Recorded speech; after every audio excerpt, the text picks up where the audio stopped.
안녕하세요. 다이어트하는 심리상담사 심리어터입니다. 요 며칠 영국남자라는 유튜브 채널로 활동하고 있는 조시 씨와 그의 부인이자 마스터 셰프 코리아에 출연해서 이슈가 된 셰프이자 유튜버 국가비 씨가 자가격리 위반이 의심되는 유튜브 영상을 올리셔서 이슈가 되고 있죠. 사실 저희 남편도 코로나19로 인한 자가격리를 당했었는데요. 그 이야기와 자가격리의 팁을 함께 영상으로 공유하고 싶었는데 제가 워낙 게을러서 영상을 미루다가 이슈되는 자가격리 사건을 갖고 한 번은 경험 못하신 분들께 공유드리고 싶어서 이 영상을 찍습니다. 남편의 회사 동료가 사우나에서 코로나19의 증상이 없이 감염되었고 무증상 기간 중에 저희 남편과 일상생활 속에서 접촉을 했었어요. 저희 남편도 역시 아이 아빠기 때문에 코로나 감염에 대한 적지 않은 걱정을 하고 있었고 집 이외의 공간에서 마스크 착용을 계속하는 건 물론이고 평소 손 씻기와 손소독도 잘 하던 터라 평소대로 출근 이외에는 바깥 활동을 굉장히 자주 하면서 지냈긴 했거든요.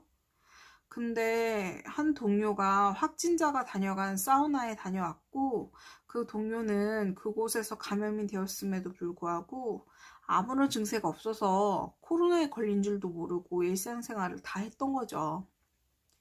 그리고 그 동료는 보건소에 연락을 받고 코로나 검사 후 양성 판정을 받았고 곧이어 남편도 그 사람의 무증상 감염 기간 중 접촉자로 분류돼서 코로나 검사를 받았었습니다.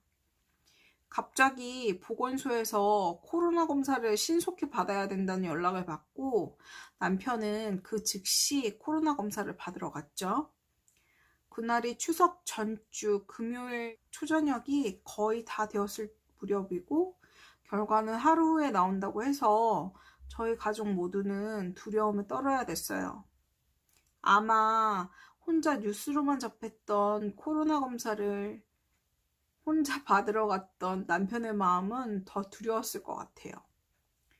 자신도 자신이지만 저와 아이에게 코로나를 옮겼을지도 모른다는 걱정과 죄책감이 더 컸을 테니까요. 9살인 저희 아이도 아빠를 걱정하면서도 뉴스에서 무섭게만 보던 방호복을 입으신 의료진이 코 속 깊이에 긴 막대기 끝까지 넣고 검사하는 검사 장면을 계속 봐왔고 환자들의 사망 소식과 힘든 치료 장면을 봐서 그런지 눈물을 흘리면서 무서워했었네요. 아직도 그 장면이 아른거리고 너무 가슴이 아파요. 검사 다음 날은 토요일임에도 오전에 검사 결과가 나왔고 천만 다행히게도 남편은 음성이라는 결과가 나왔어요. 그래도 자가격리는 꼭 해야 했고요. 자가격리 기간이 2주라고 알고 있는데 남편은 그분과 함께 접촉을 한 게 4 내지 5일 전이었던 것 같아요. 그래서 그런지 검사 날로부터 열흘간 자가격리를 했어요. 남편의 검사 결과가 음성이었기 때문에 저와 아이는 코로나 검사를 받지 않아도 됐었나 봐요. 보건소로부터 따로 연락은 받지 않았고요. 단 남편은 음성이라는 결과를 받았지만 자가격리 기간 중에 혹시 양성으로 변할지도 몰라서 그런지 집안에서도 엄격하게 격리 생활을 해야 된다고 안내받았었어요. 코로나 검사 결과가 음성인데도 자가격리를 하는 이유는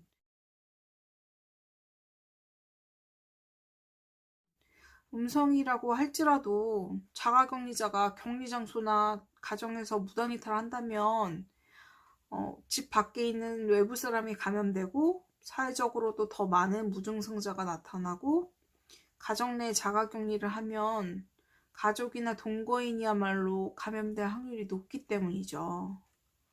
그래서 특히나 격리자와 그 가족들이나 동거인들은 해이해지지 말고 정신을 바짝 차리고 서로 독립된 공간에서 생활하면서 격리자가 머무는 곳에 방문을 닫고 나서 창문을 열어서 그 방 안 실내에서 도는 바이러스가 다른 장소까지 퍼지지 않도록 하는 게 굉장히 중요해요. 대부분의 소규모 가족이 사는 가정에서는 화장실이 하나인 경우가 많잖아요. 분비물로 감염되기 쉽기 때문에 세면도구나 수건 등의 물건을 따로 구분해서 써야 하고, 화장실 스위치와 변기 버튼, 세면대, 수건거리, 그 다음에 문 손잡이 등도 희석한 락스와 소독액 등을 이용해서 수시로 닦아줘야 되고요. 식기류, 의류, 침구류, 가전제품, 기타 등등도 따로 쓰고 따로 세척하고 매번 소독도 해줘야 돼요. 공동의 공간이지만 격리 가족이 머물지 않는다고 해도 수시로 환기시켜주는 것은 물론이고, 혹시 격리자의 상태를 살펴볼 때나 마주칠 일이 있을 땐 꼭 격리하지 않는 가족들도 마스크를 쓰고 비말이 전파되지 않도록 2m 이상의 거리를 유지해야 합니다. 그리고 격리자는 기침과 발열 등의 증상을 자가격리자 안전보호 앱에서 하루 2번 작성해야 되고, 집 문 밖은 커녕 격리된 방 안에서만 생활하는 걸 절대 잊지 말아야 돼요. 우리 부모들은 다 알잖아요? 내가 아프고 말지, 가벼운 감기도 내 새끼가 걸리면 나 때문에 감기 걸린 것 같고 나 때문에 아픈 것 같고 죄책감 들고 너무 가슴 미어지잖아요. 그리고 또 우리 부모님들은 어떻고요? 가뜩이나 고혈압이나 당뇨, 심장, 폐 같은 곳이 알게 모르게 지병들 다 있으시고 드시는 약들도 넘쳐나고, 코로나19는 이전까지와는 다르게 그저 단순한 몸살 감기도 아니고 치료제와 예방책도 없으니 너무 걱정이 되죠. 내가 걸려도 가볍게 낫는 병도 아니고 내가 사랑하는 사람들에게 고통과 슬픈 결말을 남길지도 모르니까 좀 더 고삐를 늦추지 않고 서로 조심하고 자중했으면 좋겠어요. 코로나에 걸릴 확률이나 전파될 확률, 그런 거 사실 우리 체감 안 되잖아요. 근데 내가 감염되면 나한테 그 확률은 무조건 100%인 거예요. 뒤늦게 후회하지 말고 내가 조심하고 서로 마스크나 코로나 예방 에티켓 지키자고요. 그리고 중요한 게 더 있어요. 격리자가 이용한 모든 음식물 쓰레기하고 모든 쓰레기들은 분리수거 절대 하면 안 되고, 가급적 격리된 곳에 보관했다가 전달받은 주황색 의료 폐기물 전용 봉투에 담아서 밀봉해서 종량제 봉투에 넣고 보건소에 연락하거나 보건소에서 미리 공지한 방식대로 배출해야 돼요. 저희 같은 경우는 추석도 자가격리 기간이었고, 저와 아이는 자가격리 대상은 아니었지만 만일 상황에 대비해서 면역력이 저하됐을지도 모르는 부모님들이나 조카들이 걱정이 되어서 덩달아 10일 내내 자가격리를 했어요.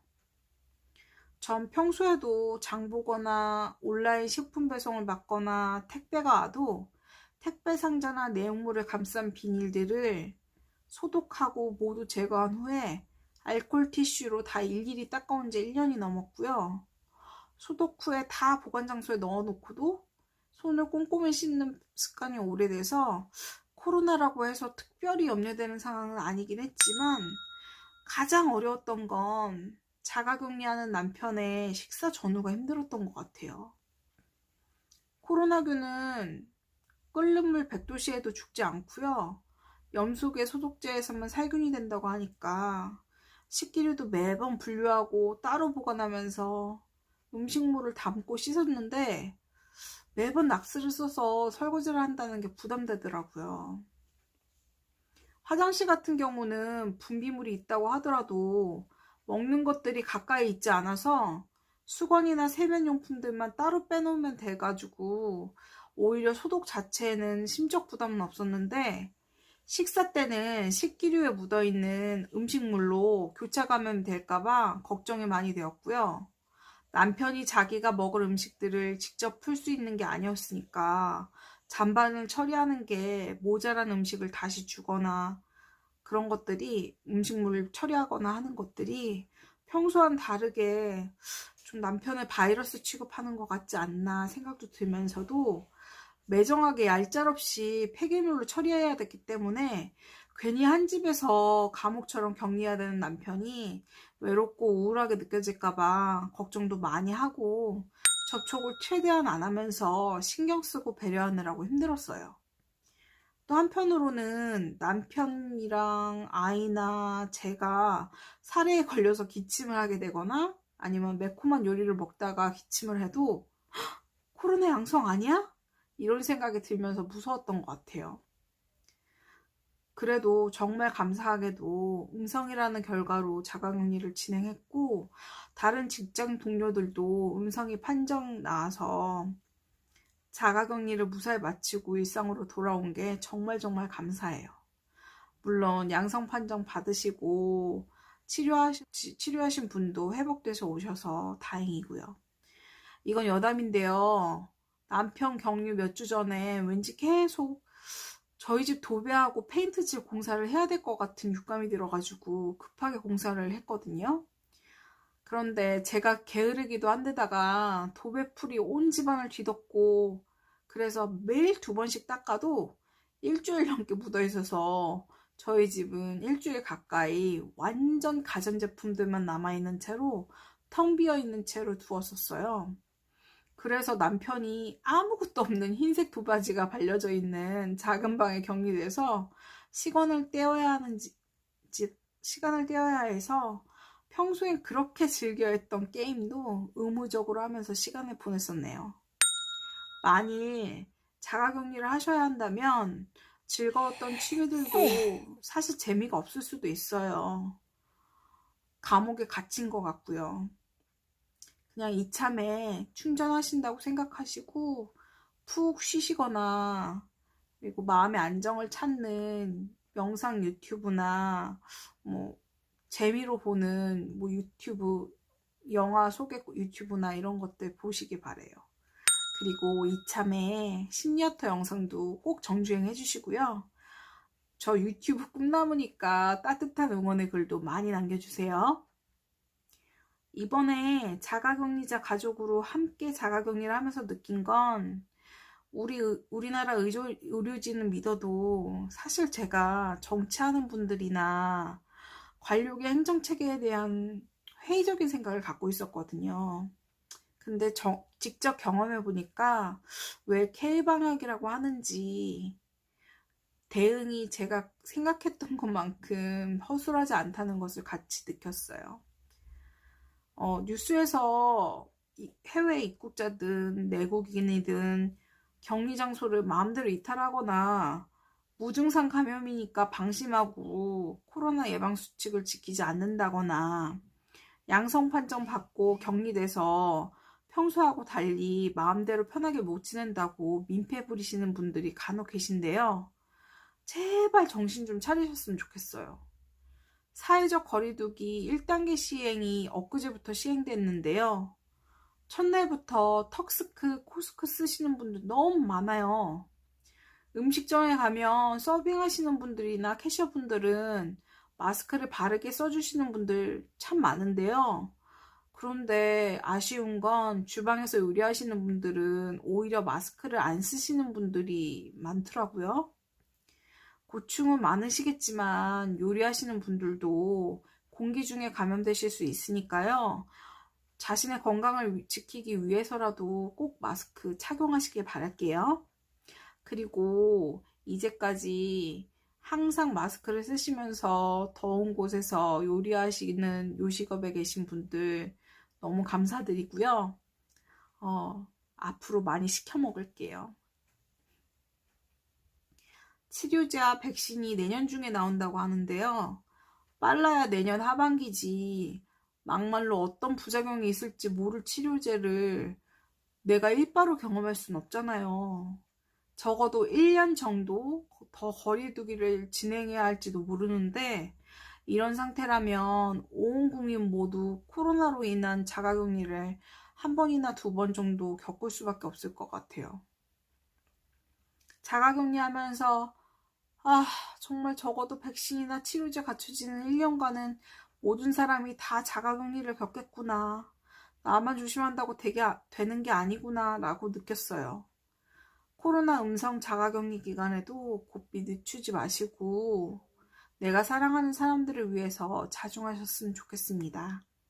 지금까지 몸과 마음, 생활을 다이어트하는 심리상담사 심야터였습니다. 감사합니다.